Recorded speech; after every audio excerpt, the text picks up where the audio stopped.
Vamos a seguir con las lecciones. Vamos a ver la página número 18, lo referente a lo que es el pacto.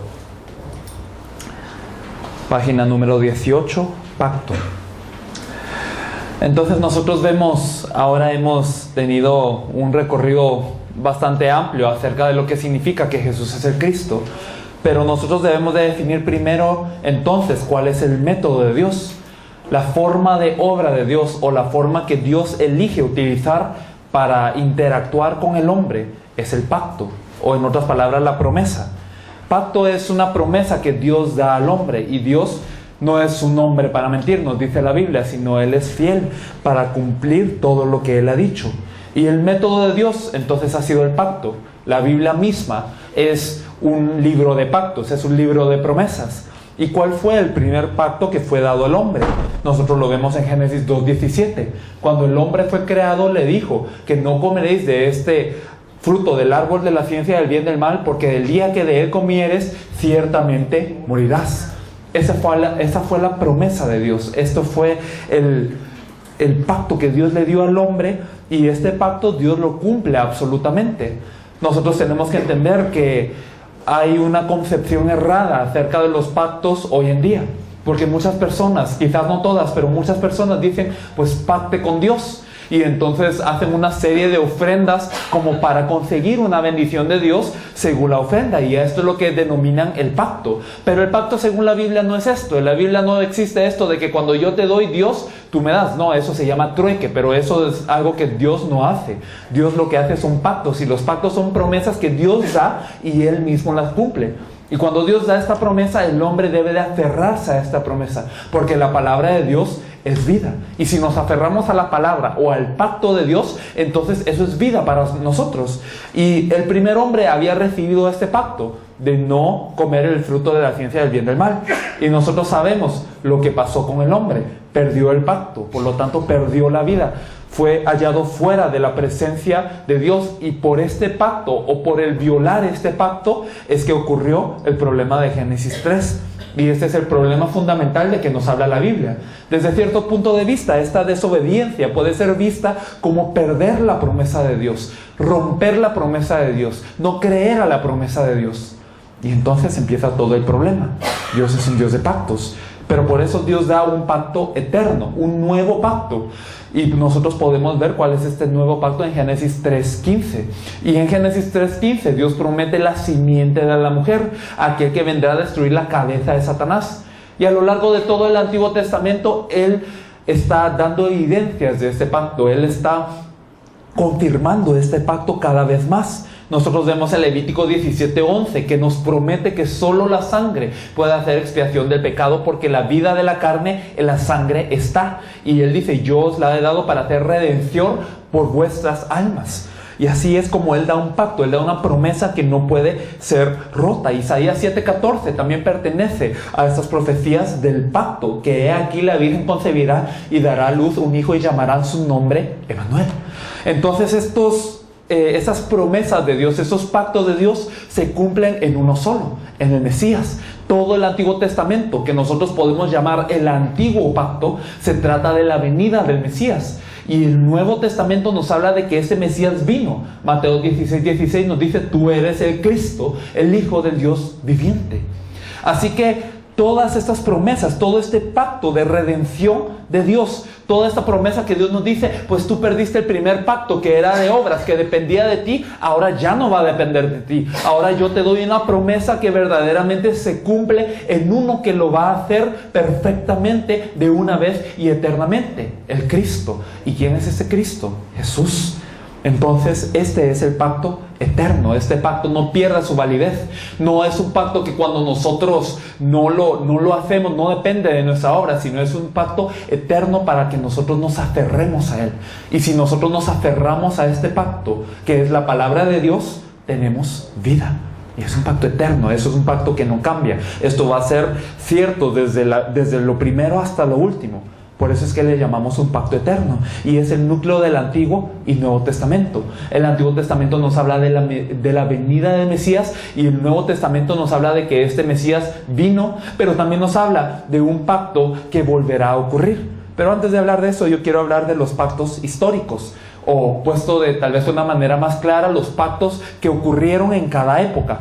Dios, al ser un Dios de pactos, dio un pacto eterno. Él dio un pacto que a lo largo de toda la historia se iba cumpliendo, se iba aclarando e iba teniendo más claridad en la vida de los hombres. Pero en cada tiempo, en cada época, Él dio un pacto de la época, un pacto histórico. Y vemos que en la época de Noé, este pacto fue construir el arca. Era una promesa que Dios había dado a Noé. Vendrán aguas de diluvio, vendrán aguas de juicio. Por lo tanto, construye el arca, haz el arca para que tú y tu familia sean salvos. Y eso fue una promesa que Dios cumplió a lo largo de bastantes años. Y se tardó, dio un tiempo a Noé para terminar de construir el arca. Y esto era el pacto para Noé. El pacto o la promesa de Dios para Noé era: vendrá el diluvio, hago el arca. Y claro que esta arca nos hablaba del Cristo, que nos salvaba de la ira venidera. Nos salva de lo que es el juicio venidero. Y podemos ver que esto fue el pacto en la época de Noé.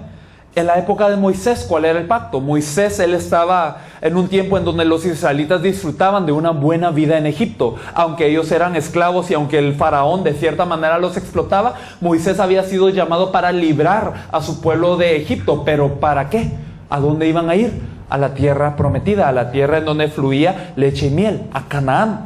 Y entonces este era el pacto del tiempo de Moisés, era ir a Canaán.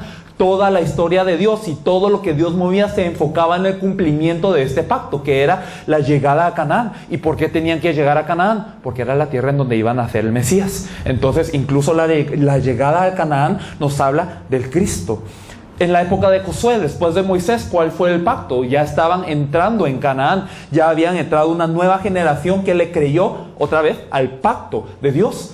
Y cuando ellos entraron, entonces se vieron presentados con un desafío de la conquista del Jericó. Y para ellos entonces el pacto de Dios, la promesa que Dios había dado era conquistar esta tierra, conquistar el Jericó. Y parecía imposible a vista humana, pero Dios ya les había prometido. Desde el día que ellos habían salido de Egipto, si ustedes se fijan en la canción que cantan Moisés y Miriam, entonces ustedes ven que allí se menciona el entrar a la tierra de las personas de Canaán. Esto ya era dado.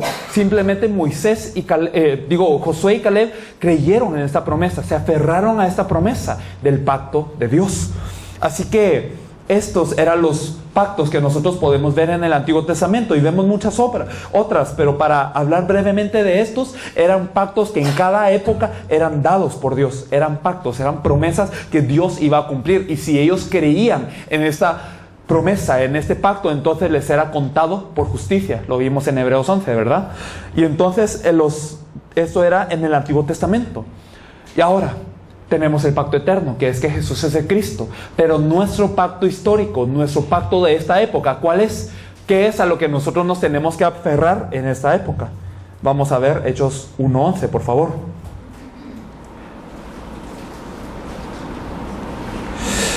Hechos capítulo 1, versículo 11. Nos dice: los cuales también les dijeron: varones galileos, ¿por qué estáis mirando al cielo? Ese mismo Jesús que ha sido tomado de vosotros al cielo, así vendrá como le habéis visto ir al cielo. Este es el pacto que tenía la iglesia primitiva.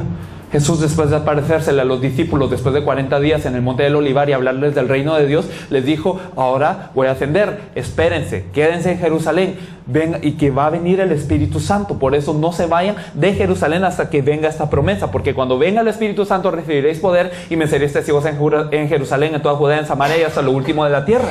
Y después de eso ven a ascender a Jesús, pero se quedan viendo, y vienen dos hombres de blanco que nosotros sabemos que son ángeles, y les dicen: varones galileos, ¿qué hacen viendo al cielo? ¿Por qué se quedan viendo? Porque este Jesús, de la misma manera que lo habéis visto al cielo, de esa manera va a regresar.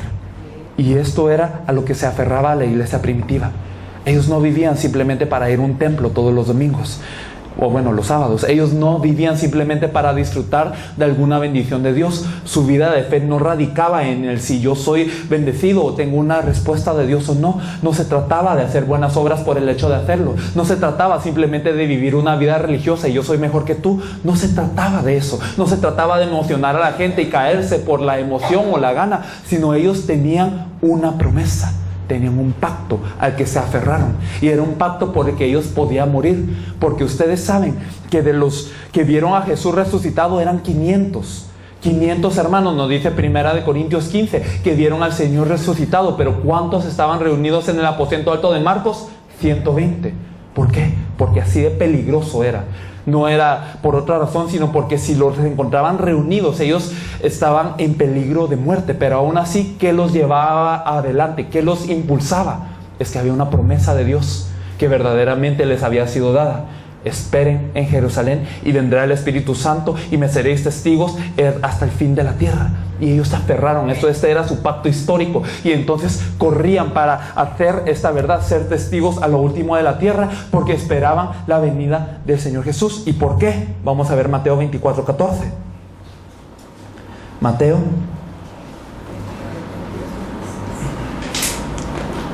24:14. Mateo 24:14 nos dice: y será predicado este evangelio del reino en todo el mundo para testimonio a todas las naciones, y entonces vendrá el fin. Entonces, ¿qué es lo que había ocurrido con la iglesia primitiva? Aquí Jesús en Mateo 24 habla de las señales de los últimos tiempos, y habla que van a haber guerras y que van a haber terremotos y que va a ocurrir todo tipo de cosas. Pero Él nos dice que que verdaderamente este evangelio del reino, estas buenas nuevas, que Jesús es el Cristo, tienen que ser predicadas hasta lo último de la tierra para testimonio a todas las naciones, y entonces vendrá el fin. Amén. La iglesia primitiva lo sabía, y entonces los ángeles les habían dicho: pues este Jesús va a venir así como le habéis visto. Entonces, ¿para qué se quedan viendo el cielo? Tienen una comisión, tienen una tarea.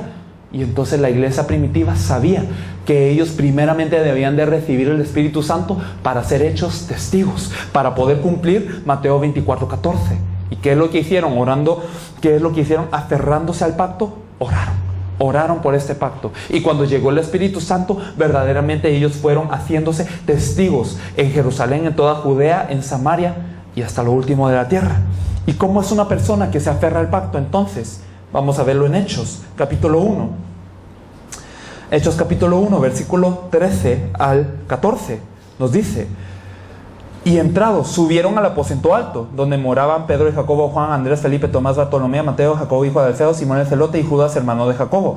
Todos estos perseveraban unánimes en oración y ruego con las mujeres y con María, la madre de Jesús, y con sus hermanos. Entonces, ¿qué es lo que hacían estos hermanos de la iglesia primitiva? Ellos entraban a una azotea o a un aposento alto y oraban verdaderamente por el cumplimiento de este pacto, teniendo la fe de que realmente este día del Espíritu Santo iba a llegar. En ese tiempo no sabían que se iba a tardar 10 días, pero verdaderamente, aunque se tardase años, ellos lo esperaban. ¿Por qué?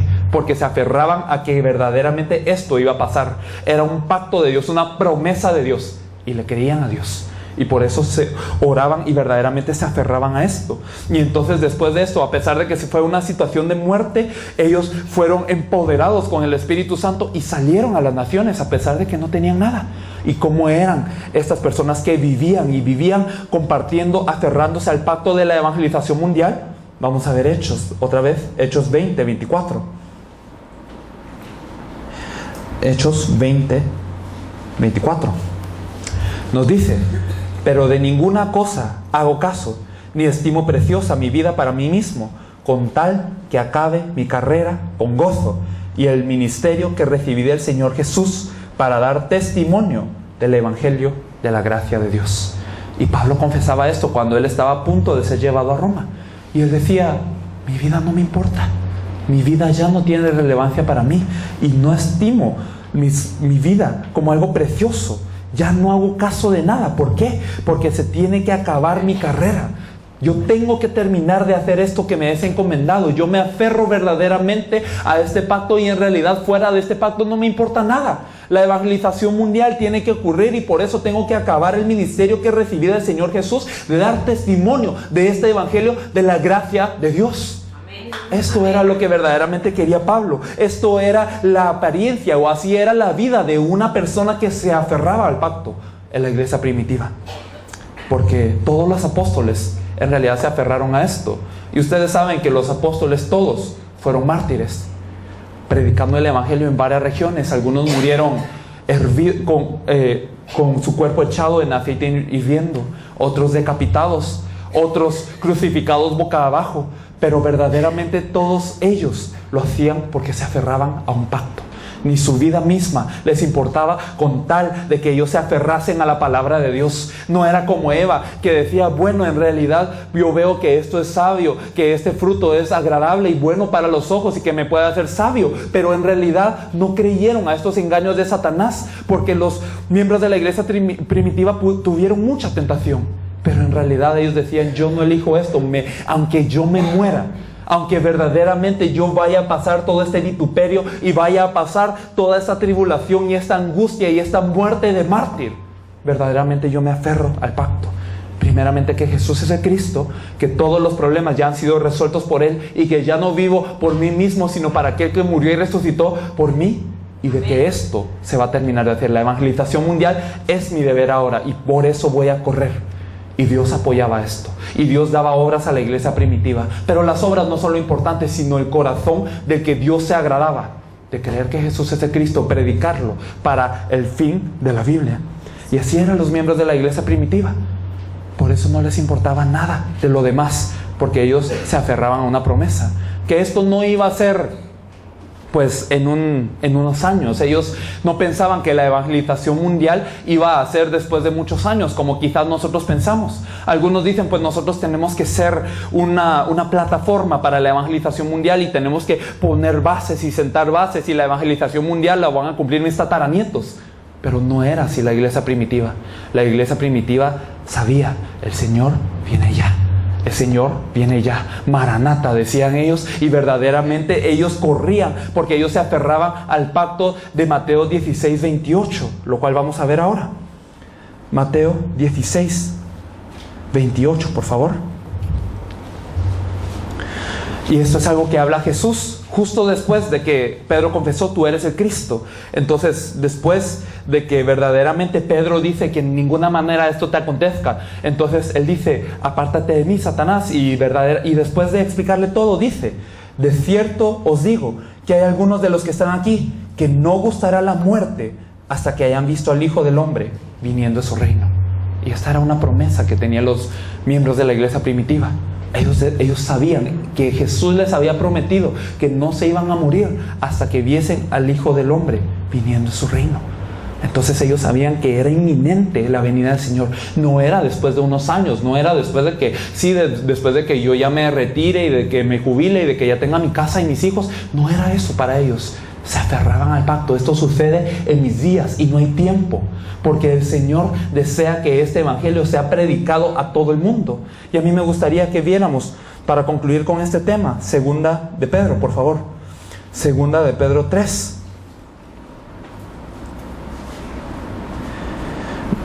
Segunda de Pedro 3, versículo 3 nos dice: sabiendo primero esto, que en los postreros días vendrán burladores, andando según sus propias concupiscencias, y diciendo: ¿dónde está la promesa de su advenimiento? Porque desde el día en que los padres durmieron, todas las cosas permanecen así como desde el principio de la creación. Estos ignoran voluntariamente que en el tiempo antiguo fueron hechos por la palabra de Dios los cielos y también la tierra, que proviene del agua y por el agua subsiste, por lo cual el mundo de entonces pereció anegado en agua. Pero los cielos y la tierra que existen ahora están reservados por la misma palabra, guardados para el fuego en el día del juicio y de la perdición de los hombres impíos. Mas, oh amados, no ignoréis esto, que con el Señor un día es como 1000 años y 1000 años como un día. El Señor no retarda su promesa, según algunos la tienen por tardanza, sino que es paciente para con nosotros, no queriendo que ninguno perezca, sino que todos procedan al arrepentimiento.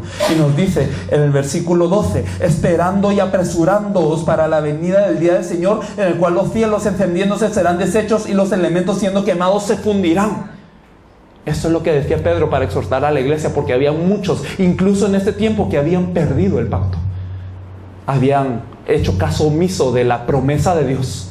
Porque Dios les había dicho, Jesús les había dicho, yo ya vengo, yo fui a preparar morada en el cielo y ya vengo. Pero algunos de ellos decían, no, ¿en dónde está su venida? Las cosas están iguales que antes, ¿cuándo va a venir? Pero Pedro dice, amados, por favor, no se olviden que el Señor viene, porque verdaderamente Él no se está tardando en su promesa, sino que está siendo paciente, porque nosotros tenemos una tarea que cumplir. Él está esperando a que verdaderamente todos escuchen esta palabra y que procedan al arrepentimiento. Y entonces les exhorta, esperen y apresúrense para la venida del Señor. No es una venida del Señor etérea, o es una venida del Señor abstracta que no sabemos cuándo va a venir y nos quedamos y estamos esperando de blanco, pero no es eso. Es que el Señor nos ha dado un pacto, la evangelización mundial en nuestros días, y así apresuramos la venida del Señor. Así nosotros esperamos la venida del Señor, porque sabemos que Él viene pronto y que Él está esperando para que el último se arrepienta, y cuando se cumpla la evangelización mundial, Él ya está a las puertas. Eso es el pacto al que nos tenemos que aferrar hoy en día. Así como lo hacía la iglesia primitiva, así es como lo deberíamos de estar haciendo nosotros. Así es. Vamos a pasar al siguiente tema, que ya me extendí mucho. Vamos a hablar un poco de la oración, muy brevemente. Solo voy a hablar de los puntos principales. La oración, en Mateo 6, el Señor enseña a orar. Incluso en Mateo 6 es en donde sale la oración que nosotros conocemos como el Padre Nuestro, la oración del Señor. Pero en Mateo 6 Él habla de una peculiaridad de la oración, y solo voy a demarcar los puntos importantes. Luego ustedes tienen los versículos para verlos en casa. Mateo 6, 33. Bueno, vamos a ver desde el 31. No os afanéis pues diciendo qué comeremos o qué beberemos o qué vestiremos, porque los gentiles buscan todas estas cosas, pero vuestro Padre Celestial sabe que tenéis necesidad de todas esas cosas. Mas buscad primeramente el reino de Dios y su justicia, y todas esas cosas os serán añadidas. Y este es un versículo que nosotros conocemos, pero pues dejando atrás todo esto, nosotros sabemos que primeramente para recibir necesitamos pedir, y sabemos que quienes pueden recibir, los hijos de Dios, porque Dios no le responde a aquellos que no son sus hijos, y que debemos de pedir con fe, y que debemos de pedir según la voluntad de Dios. Estos son puntos que están aquí y ya tienen los versículos ahí. Pero ¿qué es lo importante de la oración? ¿Qué es la verdadera oración? ¿Qué es la oración que hacían los miembros de la iglesia primitiva? ¿Cuál es la oración a que Dios le agrada? Primeramente, no se afanen, porque Dios sabe que tiene todas las... Dios sabe lo que necesitan. Si aún los lirios del campo están mejor vestidos que lo mejor de Salomón, si aún las aves del cielo que no trabajan, Dios las alimenta, ¿cuánto más ustedes que son más valiosos? ¿Cómo no sabrá Él sus necesidades? Entonces, no pidan como gentiles. Y gentiles aquí se refiere a la gente no conocedora de Dios, que están diciendo, pues verdaderamente, ¿qué voy a comer o qué voy a decir? No, Dios sabe todo eso. Busquen primeramente su reino y su justicia. Amén. ¿Y qué significa eso? No significa, pues, ahora que pedí el reino de Dios y su justicia, pues ahora me va a dar. Ese no es el enfoque. El enfoque no está en las añadiduras. Por eso son añadiduras, son cosas que van encima, que están de más. Pero el reino y su justicia en realidad es la vida, aferrarse al pacto, orar por el pacto. ¿Y cuál era el pacto? La evangelización mundial, la venida del Señor, apresurándose por eso, verdaderamente pidiendo por eso. Eso era lo que hacía la iglesia primitiva, y lo vamos a confirmar en Hechos. Vamos a ver en Hechos 1.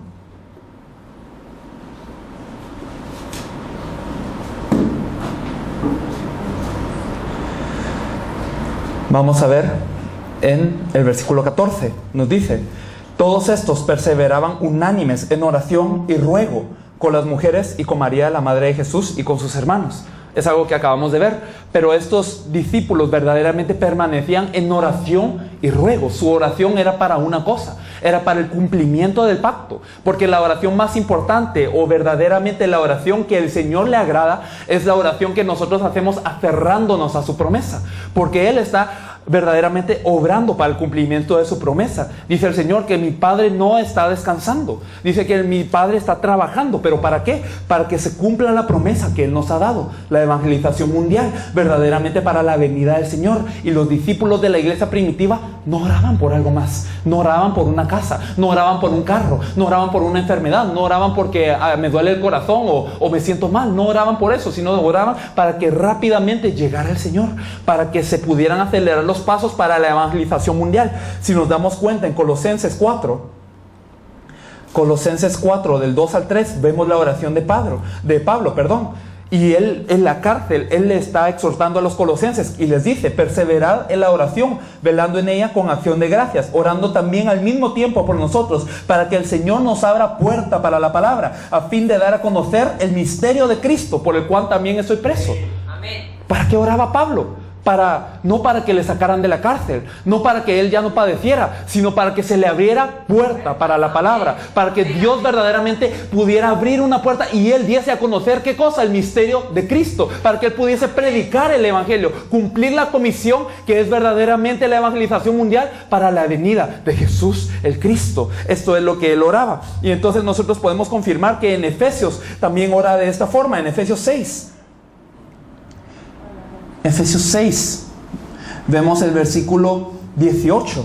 Efesios 6, 18. Orando en todo tiempo con toda oración y súplica en el Espíritu, y velando en ello con toda perseverancia y súplica por todos los santos y por mí, a fin que al abrir mi boca me sea dada palabra para dar a conocer con denuedo el misterio del Evangelio. Pablo ora por lo mismo siempre. Pablo no oró para que sus problemas sean resueltos, porque él ya sabía que ya estaban resueltos. En vez de eso, oró para que la voluntad de Dios se cumpliese en su vida. ¿Y cuál era la voluntad de Dios? Dar a conocer el misterio de Cristo. Esto es la verdadera oración.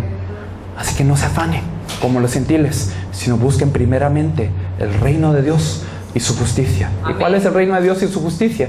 ¿Quién es la justicia de Dios? Cristo. Amén. Entonces nosotros sabemos que la oración debe de ser por esta obra, aferrándonos al pacto. Amén. Vamos a ver por último, ya muy rápido, la verdadera iglesia. Y en esto nos vamos a basar en Mateo 16. Mateo 16, 18.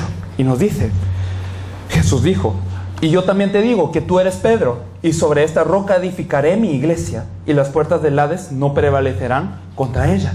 ¿Qué es la iglesia? ¿Qué es la definición de la iglesia? No es un edificio bonito con paredes en donde se reúnen las personas el domingo y cantan y después escuchan un mensaje y se van. No, la iglesia es la reunión de aquellos que creen que Jesús es el Cristo. Los individuos que creen que Jesús es el Cristo son la iglesia. Primera de Corintios 3:16 nos dice: ¿acaso no sabéis que vosotros sois el templo de Dios y que el Espíritu de Dios mora en vosotros? Ustedes mismos son la iglesia, son el templo, no es un edificio. Y esto ya lo sabíamos. Pero ¿cuál es la base de la iglesia? ¿Cuándo puedo yo empezar a hacer una iglesia? ¿Qué es lo que la Biblia define como iglesia? Nosotros vemos en Mateo 16, 18 que nos dice Jesús: sobre esta roca, sobre la roca que habíamos visto que es la confesión de fe de Pedro, que Jesús es el Cristo, sobre esto yo edificaré mi iglesia. O sea que lo que está sobre la roca, que Jesús es el Cristo, es la iglesia. Y todo lo que no está sobre la roca, que Jesús es el Cristo, no es iglesia.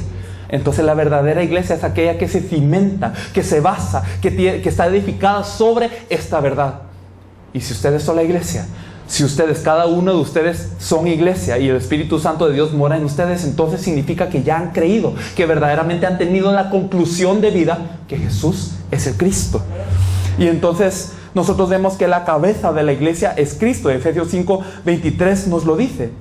Y el comienzo de la iglesia podemos ver que está en el libro de Hechos. Y aquí estamos hablando de la reunión de aquellos discípulos que creyeron por primera vez que Jesús es el Cristo. Y nosotros vemos cómo ellos iniciaban esperando la promesa del Padre, de la cual ya hemos hablado, aferrándose a la evangelización mundial a pesar del peligro de muerte. Pero ellos oraban y unánimes cuando estaban orando. Entonces en Hechos 2 vino el Espíritu Santo sobre ellos en el día de Pentecostés. Y entonces ¿qué es lo que empezó? ¿Qué es lo que empezó a hacer la iglesia? ¿Cuál era el papel de la iglesia? Predicar. La iglesia estaba puesta para que verdaderamente ellos pudiesen anunciar las virtudes de aquel que los llamó de la oscuridad a su luz admirable. Para eso era la iglesia, ese era el papel de la iglesia. Entonces ellos predicaron con denuedo. Hechos 2, Pedro se levanta y da el primer mensaje de la iglesia y dice en la conclusión de este mensaje, Hechos 2:36: sepa pues ciertísimamente toda la casa de Israel que a este Jesús, a quien vosotros crucificasteis, Dios le ha hecho Señor y Cristo. Esto fue el primer mensaje de la iglesia primitiva y así arrancó la iglesia.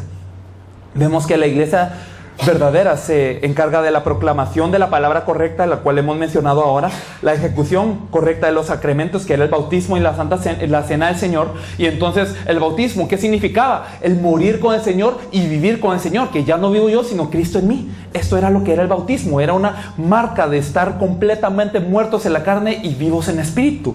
Y la cena del Señor, ¿qué era?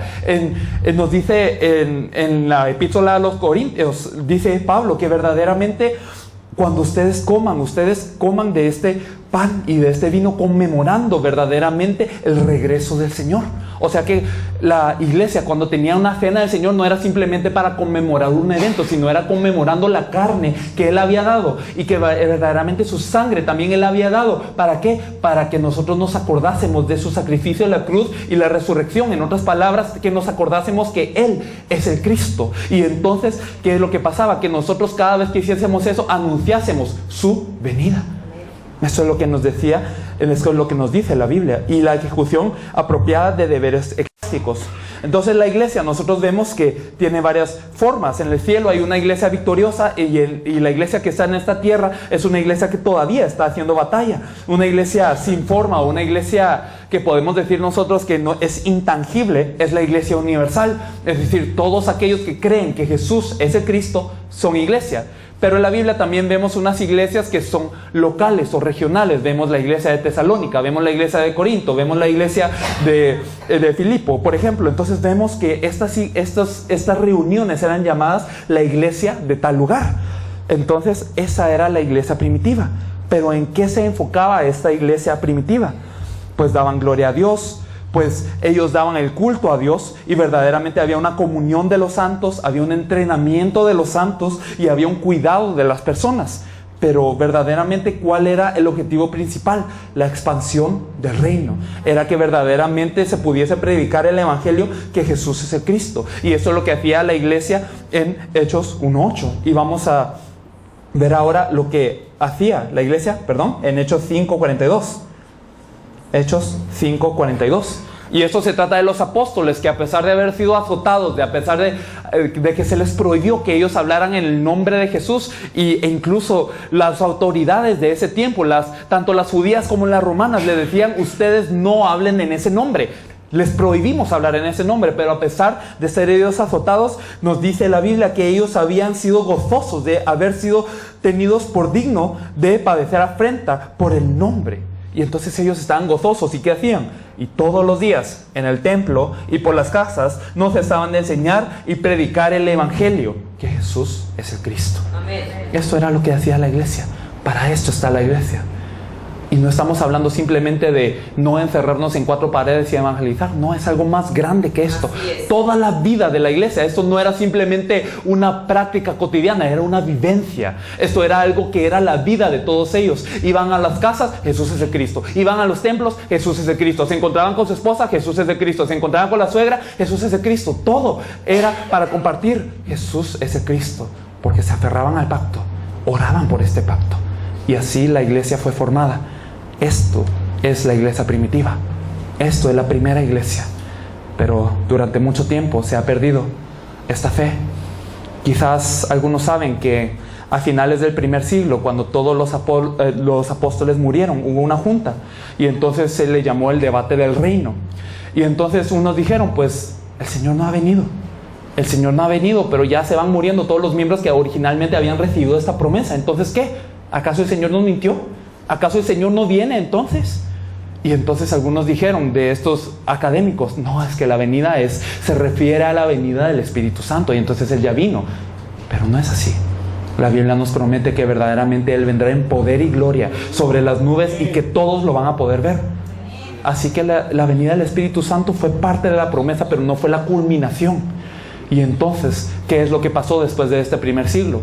Todas las iglesias no solamente perdieron el evangelio original de la Biblia, que Jesús es el Cristo, sino las iglesias dejaron de creer que la evangelización mundial tenía que ocurrir en sus días. Tal vez algunos en algún tiempo de la historia restauraron esta fe, diciendo: tenemos que evangelizar al mundo y tenemos que hacerlo hoy. Y muchos lo han intentado, pero no se pudo. ¿Por qué no ha ocurrido hasta ahora? Porque no era con el evangelio de la Biblia, y no era con el evangelismo de la Biblia. No era lo que nos decía la Biblia, quizás con alguna base y una intención bíblica, pero no con lo que tenía la iglesia primitiva. Ahora, después de 2016 años, se podría decir, Dios permite que a nuestros oídos llegue este evangelio de la Biblia, que Jesús es el Cristo, que este es el pacto eterno y que el pacto que hoy nos queda por cumplir o por anhelar es la evangelización mundial en nuestros días. Así la iglesia primitiva vivía. Y nosotros muchas veces hemos dicho, en Jeremías, nosotros podemos ver un pasaje que nos dice, mirad por los caminos y preguntad cuál es la senda antigua. Pero la gente ha dicho, no queremos ir por ella. Las sendas antiguas, la iglesia primitiva. Mucha gente, a pesar de decir, sí, tenemos que ir por las sendas antiguas, sí, tenemos que regresar a lo primero, sí, tenemos que ir a la Biblia de nuevo, pero se ha perdido este evangelio. Hoy ustedes han tenido la oportunidad de escuchar esto. Y lo reiteramos. Nuestro objetivo aquí solamente es uno: buscar al digno que verdaderamente se encargue de salvar a Monterrey, a México y a todo el mundo. Nosotros sabemos que estos dignos reaccionan al evangelio de la Biblia, que verdaderamente cuando les es compartido el evangelio de la Biblia, entonces están como los apóstoles, o digamos estos discípulos en camino de Emaús, que decían, no ardía nuestro corazón cuando Él nos abría las escrituras. Entonces, así están estas personas que verdaderamente han sido planeados desde el principio de la fundación del mundo para poder hacer esta obra. Cuando escuchan que Jesús es el Cristo, todo les es abierto. Y viven como los miembros de la iglesia primitiva, sin temor a muerte, no considerando su vida algo precioso, sino dándolo todo para acabar la carrera que le es encomendada del Señor Jesús, de predicar este evangelio hasta lo último de la tierra, anhelando la venida del Señor. Así que esto es lo que nosotros podemos empezar a compartir acerca del tema general de la Biblia. Sé que hemos tenido muy poco tiempo y en realidad me hubiese gustado profundizar más, pero verdaderamente les bendigo, aunque se olviden de todo lo demás, que se acuerden de una cosa: todo está en creer que Jesús es el Cristo. Amén. De aquí empieza todo. Amén. Entonces en este momento vamos a tener vamos a ver, ¿nos da tiempo de un descanso para ya la última hora? Sí, vamos a tener un descansito nada más de unos minutos y vamos ahora a proceder con el último tema, que quizás sea lo más importante para poner manos a la obra, ¿sí? Bueno.